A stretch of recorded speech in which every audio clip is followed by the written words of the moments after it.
Yo, what's up everybody? My name is Diamond Hex and welcome back to my channel. It's been a while since I've uploaded, not gonna lie.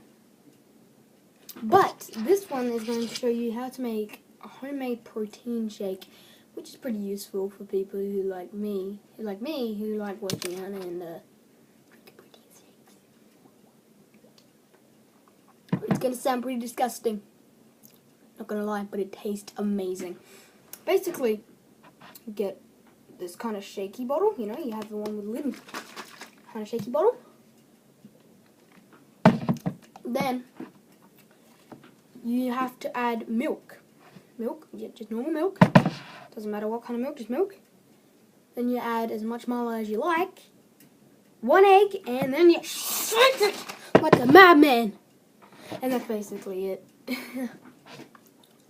I will probably do a video of my workout routine if you guys want me to. So, you know, wait.